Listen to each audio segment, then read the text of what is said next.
안녕하세요. 걸핏하면 저한테 돈 뜯어내서 신우한테 퍼주던 시어머니 강력 퇴치하게 된 썰 들려드릴게요. 그동안은 그래도 며느리라 옳게라 참고 살았는데 뭐하러 그렇게 입 다물고 살았나 모르겠어요. 그냥 좋은 게 좋은 거라고 생각하며 웬만하면 맞춰드리려고 했던 건데 결국 그게 호구 잡히게 된 이유가 아니었을까 싶네요. 저는 결혼한 지 9년 차 된 초등학생 아이 엄마이고요. 맞벌이 한 지는 3년 정도 되었네요. 이제야 살림도 피고 아이도 많이 커서 여유도 생기고 좀 사람답게 살게 된 것 같아요. 그 전에는 외벌이에 집이랑 차 대출금 갚느라 아이 옷도 비싼 거 맘껏 못 사주고 그랬거든요. 그래도 마냥 전업은 아니었던 게 저는 주식으로 수익을 보고 있었습니다.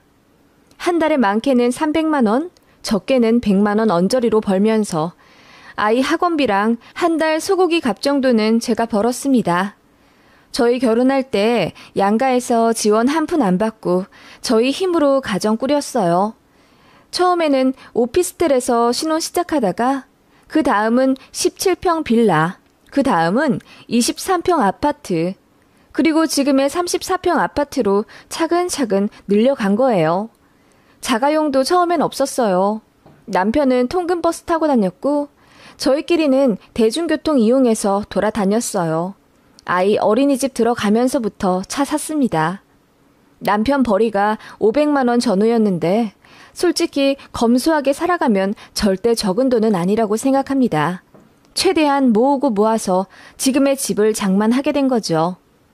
쓸데없는데 돈 안 쓰다 보니 저희는 옷도 한 번 사면 몇 년씩 입고 그렇습니다. 아들 옷도 물려받은 깨끗한 옷들 많이 입혔고 2월 상품 많이 사줬어요. 남자애라 새 옷 사줘도 한 번 밖에 나가면 여기저기 구멍 뚫려오는데 비싼 옷 사줄 이유도 없다고 생각했고요. 그런 저희 부부의 씀씀이를 누구보다 탐탁지 않게 생각하는 분이 계셨습니다. 바로 시어머니였는데요. 저희만 보면 그러셨어요. 돈 벌어다가 뭐하니? 매일 이렇게 구질구질하게 입고 다닐 거야? 메이커 좀 입고 다녀. 이름도 없는 보세에서 신발 사고 외투 사고. 이게 뭐니? 어머님, 요즘은 보세라도 얼마나 질이 좋은데요. 그리고 깔끔하게만 입고 다니면 되죠. 쓸 땐 좀 쓰고 그래야지. 한심스러워서 원. 하시며 저희 옷차림이나 돈 씀씀이에 간섭을 하곤 하셨는데 솔직히 이유는 하나였습니다. 그렇게 돈 아껴서 왜 용돈을 적게 주냐 이거였어요. 겉보기에 딱히 돈을 쓰는 것 같지가 않으니 저희가 많이 모아두었다고 생각하셨어요. 맨날 저희 통장에 얼마나 있냐고 물어보고 그러셨거든요. 저희 남편은 절대로 저희 자금 사정을 오픈하지 않았습니다.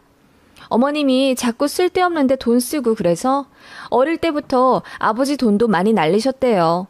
도박이나 큰 사치를 부리는 것도 아닌데 참 주머니에 구멍 달린 것처럼 뭘 어디다 그렇게 쓰는지 모르겠답니다.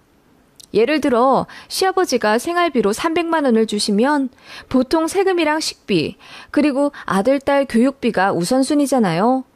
시어머님은 그런 것 없이 그냥 돈 들어오면 바로바로 써버리셨답니다. 소파가 마음에 안 든다며 가격 비교도 않고 그냥 처음 들어간 가구 상가에서 아무거나 바로 사버리고 아는 사람한테 돼지고기 20만 원어치를 한꺼번에 사질 않나. 그렇게 해서 산 돼지고기 저장할 냉장고가 없다는 이유로 김치 냉장고를 한 대 더 들이시고 그러셨대요. 그렇게 홀라당 돈을 쓰고는 남편이랑 신우 학원비 낼 돈이 없어서 아버지한테 또 달라고 하고 그렇게 부부싸움이 잦았다네요. 또 싸우기 싫은 어머님은 이제 학원 원장한테 찾아가서 학원비를 다음 달에 내게 해달라고 사정하고 그러시기도 했는데 그 과정에서 남편은 친구들한테 너무 창피한 모습을 많이 보았답니다. 어머님은 그 흔한 명품 가방도 하나 없지만 그렇게 즉흥적으로 돈을 써버리는 분이셨고 아버님은 참다 못해 어머님께 진짜 최소한의 돈만 주고 당신께서 가게까지 꾸리셨다네요. 저희 남편이랑 신우 학원비도 아버님이 직접 넣고 집에 필요한 물건이 있으면 아버님이 일하시다 틈틈이 시간 내서 사고 그러셨대요. 어머님은 그냥 경제관념이 좀 없으신 분 같아요. 남편은 그런 본인 어머니에게 학이 떼이고 떼어서 그런지 대학 입학하자마자 가계부를 썼대요. 본인이 알바해서 번 돈을 아주 체계적으로 모으고 소비했다고 하네요.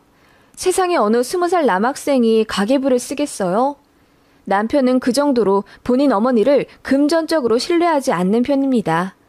그래서 돈을 많이 모아도 딱 해야 할 만큼의 도리만 하고 목돈을 드린다거나 하지는 않았어요.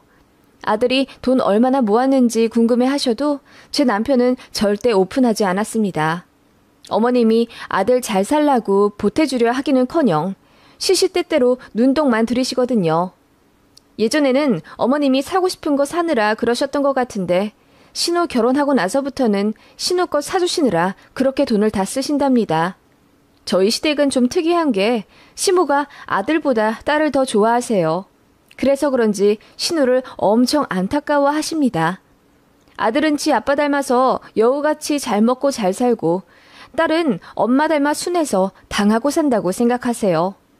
그래서 그런지 결혼 전부터 맨날 저한테 신우 용돈 좀 주라, 신우 겨울 잠바 좀 사줘라 등등 신우한테 잘해주길 엄청 요구하셨던 시어머니입니다. 그러면서 겸사겸사 어머님 본인 것도 사달라고 하고요. 신우가 3년 전쯤 결혼을 했어요. 그런데 솔직히 신우도 경제관념 없습니다. 제가 남편이랑 결혼할 때쯤 미씨였던 신우도 일을 하고 있었는데 한 달에 220만 원 정도 번다고 했어요.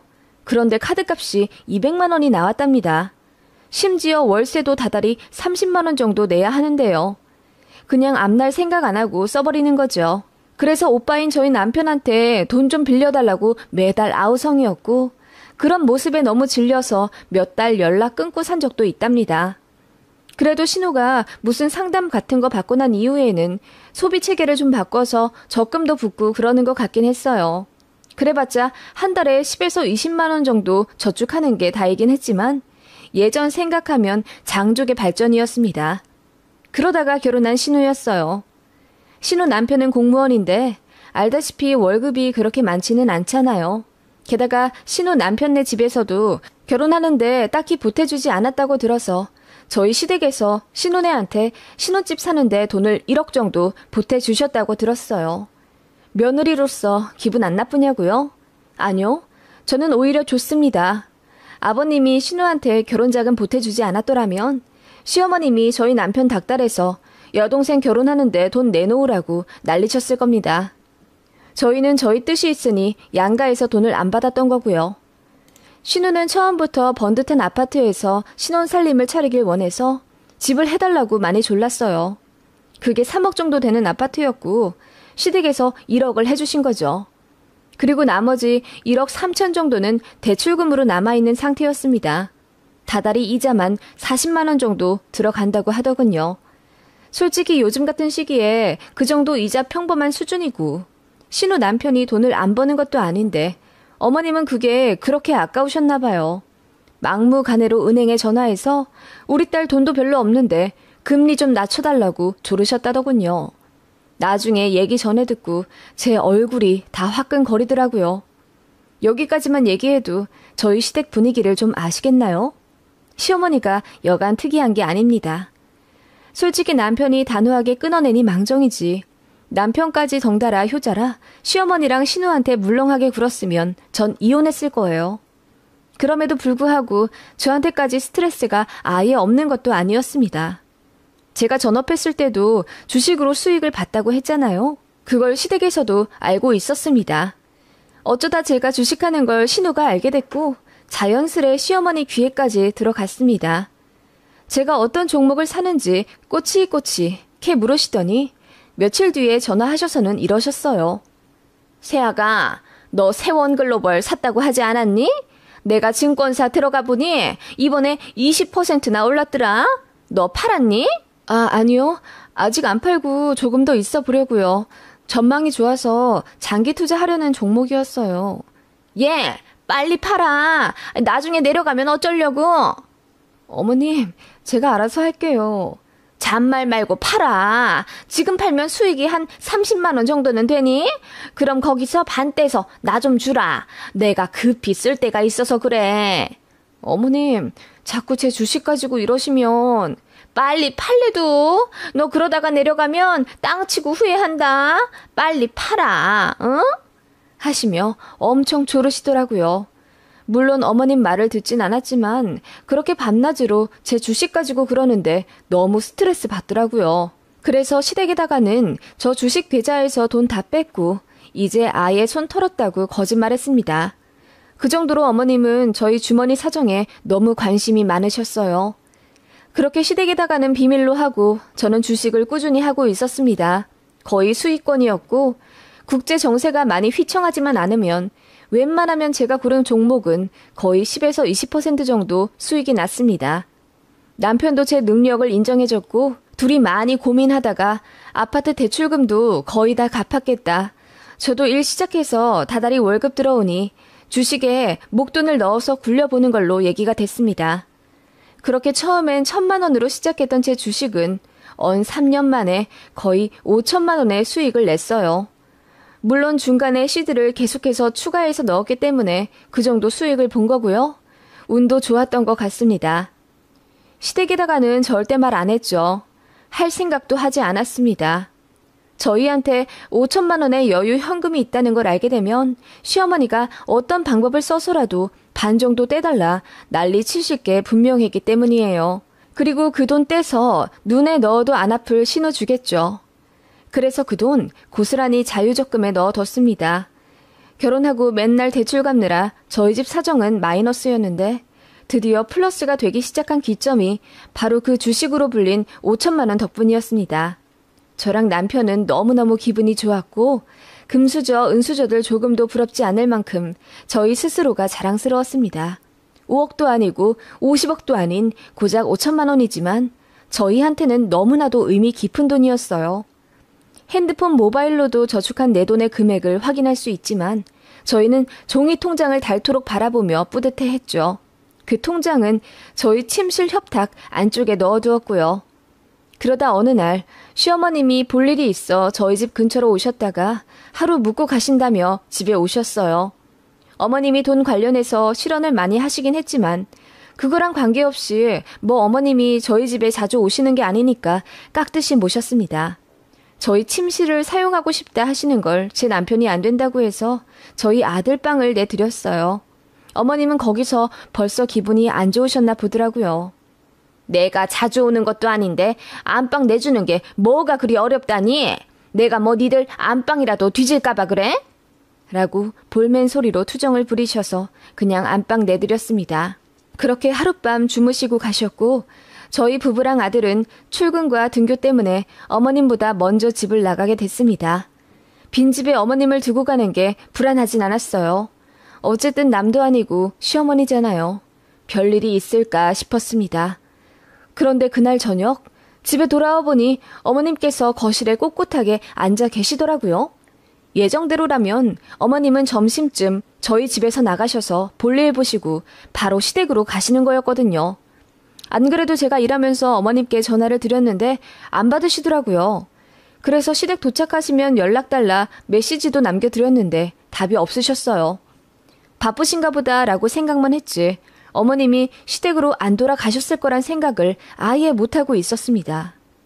어머님, 댁에 안 가셨어요? 아님 볼일 보고 다시 저희 집으로 오신 거예요? 너 여기 좀 와봐라 하시며 어머님이 저를 불러 앉히시더군요. 제가 외투도 못 벗은 채 어머님 옆에 앉기가 무섭게 어머님이 무언가를 내미시더라고요. 이게 뭔가 하고 봤더니 제 통장이었습니다. 너네 대출금 갚느라 돈 없다고 하더니 이 5천만 원 남짓한 돈은 뭐냐? 아, 어머님, 그건 너네 돈 없다면서. 근데 5천만 원이나 있으면서 나한테 용돈 100만 원도 안 줘? 어머님, 근데 이거 어디서 꺼내셨어요? 설마 저희 안방을 뒤지셨어요? 그래, 좀 뒤져봤다. 내가 내 아들 집 서랍 좀 열어보는 게 잘못이냐? 어머님, 그래도 이건... 저는 당황스러움을 넘어서 너무 화가 났어요. 말도 없이 안방을 뒤져서는 제 통장까지 꺼내보는 건 좀 아니잖아요. 아무리 시어머니라도 그렇죠. 이건 도가 지나쳐도 너무 지나쳤다고 생각했습니다. 그래서 왜 아들네 부부집을 함부로 뒤지냐고 따져 물어도 어머님은 뚱딴지같이 계속해서 5천만 원의 출처에 대해 궁금해 하시더라고요. 그래서 결국 얘기했습니다. 주식으로 몇 년간 수익 내서 목돈 만들었다고. 그랬더니 노발대발 화를 내면서 자기한테는 주식 안 한다고 거짓말 치더니 뒤로는 이렇게 돈 굴리고 있었냐고 저더러 음흉하다 어쩐다 난리를 치더라고요. 진짜 대체 누가 음흉한 건지. 저도 화가 나서 받아쳤습니다. 어머님, 저희 아들이 아직 너무 어리잖아요. 나중에 하고 싶은 거라도 생기면 밀어줘야죠. 저희 이제 겨우 꼴랑 5천 모았어요. 애가 어려서 아직도 갈 길이 멀어요. 저희가 돈 모으면 어머님은 축하하고 응원해 주셔야 하는 거 아닌가요? 왜 화를 내시는지 모르겠어요. 꼴랑 5천? 나는 그런 돈 만져보지도 못했고 더군다나 네 신우 다달이 대출금 갚느라 고생하는 거 알고 있잖니? 그런 거 알면서 이런 큰 목돈을 없는 척해? 너 그러고도 가족이니? 그 말에 어이가 없어서 말문이 턱 막히더라고요. 이 상황에서 왜 신우 얘기가 또 나오는지. 시어머니는 계속해서 신우 핑계를 대면서 목돈이 생기면 가족한테 베풀어야 한다고 일장연설을 하시더니 결국에는 본심을 드러내시더라고요. 그럴 땐 부모님한테 1,000만 원씩도 드리고 그러는 거다. 너는 그렇게 정이 없어서 친정에서도 별로 안 좋아하겠다, 얘. 저희 부모님은 저희만 잘 살면 된다고 용돈도 잘 안 받으려고 하세요. 그런 분들이 1,000만 원이요? 절대 안 받으시죠. 우리 시훈이 대학 갈 때 등록금으로 쓰라고 넣어두라고 하실 분들인데요. 그럼 시부모한테라도 연락을 좀 했어야지. 내가 얼마나 궁핍하게 사는지 너 잘 알잖니? 네 시아버지가 얼마나 짠돌이인데 시험에 생각은 안 나디? 하시며 호통을 치시는데 한 손에 제 통장을 꼭 쥔 채 놓지를 않으시더라고요. 제가 어이가 없어서 대꾸할 힘도 빠지더라고요. 남편한테 코라니 같이 열받아는 하는데 오늘 중요한 업무로 야근 확정이라 어떻게 방법이 없더라고요. 어머님은 제 통장에 있는 돈을 안 주면 집에 안 돌아가실 듯 굳건해 보였습니다. 가족끼리 너무 정없다는 말만 앵무새처럼 반복하시고요. 제가 참다 못해 화를 내도 소용이 없더군요. 저도 진짜 이도 저도 안 될 바에 차라리 연이 끊기는 한이 있더라도 또라이처럼 굴자 싶더라고요. 그래서 어머님께 말했죠. 어머님, 그래서 제가 이 돈을 어떻게 하길 바라시는데요? 그제야 어머님 표정이 풀리면서 이러시더군요. 시훈이 위에서 벌 날들은 많잖니. 그런데 네 부모님들은 언제 돌아가실지 모르는 일이고 이런 목돈이 생기면 부모님께 턱하고 내드리는 게 효도하는 길이다. 내가 언제 니들한테 큰 돈 받아본 적 있니? 이럴 때 1,000만 원 정도 내놓아주면 좀 좋니? 물론 강요하는 건 아니야. 니들 마음이 예쁘면 그렇게 하겠지만. 저 어머님한테 1,000만 원 드리면 저희 친정 엄마한테도 똑같이 1,000만 원 드려요. 제가 단호하게 이야기하자 어머님이 당황하시더군요. 저희 시어머니 제가 친정에 뭐 해드리는 거 엄청 배 아파하셔서 눈에 불을 켜고 살펴보는 분이세요. 친정엄마 카카오톡 프로필 사진 보시면서 이거 이번 어버이날에 친정어머니 사드린 옷이니? 내 거보다 비싸 보인다? 하면서 제가 친정에 조금이라도 더 돈 썼을까봐 전전긍긍 하신다고요. 그런 분이니 제가 친정에 1,000만 원 똑같이 드린다니 얼마나 싫으시겠어요. 아니 됐다. 생각해보니 부모들이 받아서 뭐 하겠니. 그냥 네 신우 아파트 대출금이나 좀 갚아줘라. 오빠가 돼가지고 여동생 이사하는데 덜렁 냉장고 하나 해주고 끝이야 무슨. 그 냉장고 700만 원짜리고 저희는 결혼하면서 신우한테 뭐 받은 거 없는데요. 라는 말이 목구멍까지 올라오더군요. 신우가 하도 냉장고 사달라 졸라서 500만 원 이하로 생각했었는데 무슨 김치냉장고 옵션까지 선택해서 700만 원이 넘어가더군요. 남편이 이렇게 비싼 건 안 된다고 하니 신우가 엉엉 울면서 졸랐고 시어머니까지 합세해서는 오빠가 돼서 그깟 냉장고도 하나 안 사주니? 네 동생네보다 니네가 훨씬 잘 살잖아. 라고 윽박 지르면서 반강제적으로 사줬던 기억이 나네요. 아무튼 그런 신우한테 제 피 같은 5천만 원을 턱하니 내준다고요? 말도 안 되는 이야기를 시모가 하고 앉아있더라고요. 시모는 계속해서 이야기를 하길 주식으로 번 돈은 제가 노동해서 번 돈도 아니고 불로소득 아니냐. 말이 불로소득이지 그냥 꽁돈이나 다름없으니 가벼운 마음으로 신우한테 베풀라 하시더군요. 제 통장을 꽉 쥔 채로 말이죠. 이쯤 되면 이미 어머님 돈이나 다름없이 행동하시는 듯 했어요. 어머님, 신우 그 집이 3억짜린데 제가 5천만 원이나 보태라고요? 세상에 어느 올케가 신우 집 사는데 5천이나 보태줘요. 우리는 상황이 특수하잖니. 피땀 흘려 번 노동싹도 아니고 주식으로 번 돈 가지고 너무 그렇게 꽁하게 마음 쓰지 마라. 주식에다가는 돈 몇 천씩 펑펑 투자하면서 네 가족한테는 그렇게 아깝니?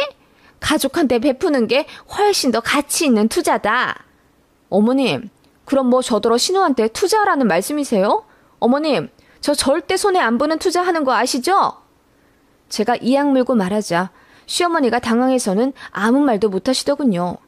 제가 이어 말했습니다.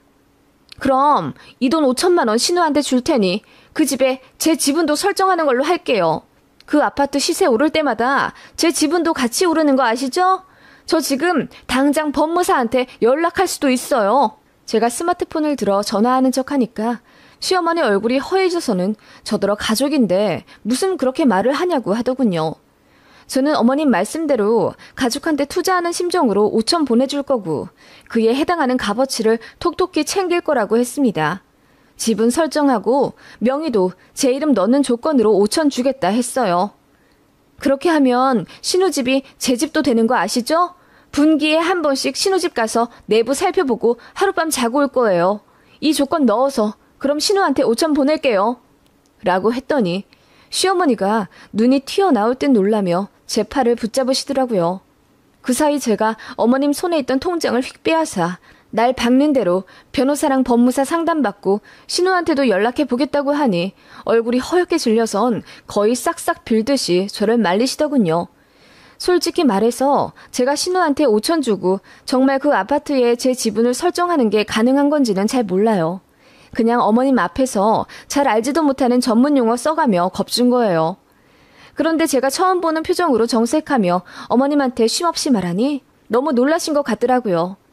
그리고 제가 진짜 실행할 것 같아 보였는지 그야말로 애걸복걸하며 저를 말리시더군요. 됐다, 됐어. 뭐 그렇게까지 하니? 됐다, 알았으니까 그만해라. 하더니 그냥 나가시려 하시더군요. 그러면서 다신 너희한테 연락 안 한다. 니들이 그러고도 가족이야? 세상에, 내가 니들한테 또 연락하면 이제 내가 네 며느리다. 하시길래 제가 네, 알겠습니다. 라고 했어요. 그랬더니 저를 죽일 듯 노려보다 가시더라고요.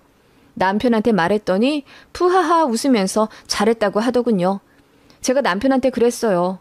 저도 이제 시어머니한테 연락하지 않을 거고 먼저 사과하지 않으시면 찾아가 뵙지도 않겠다고요. 한참 생각하던 남편이 그러자고 하더군요. 본인이 생각하기에도 어머님이 답없다 느껴진 거죠. 그 이후로 신우통에 연락이 오긴 왔어요.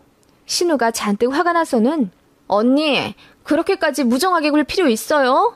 우리 엄마 지금 머리 싸매고 알아 누우셨어요. 밥도 안 넘어간다는데 저러다 돌아가시면 언니 어쩌려고 그래요? 당장 가서 사과하고 오세요. 라고 하길래 어머님은 저 보기 싫어하실 거예요. 절대 연락 안 한다고 하셨거든요.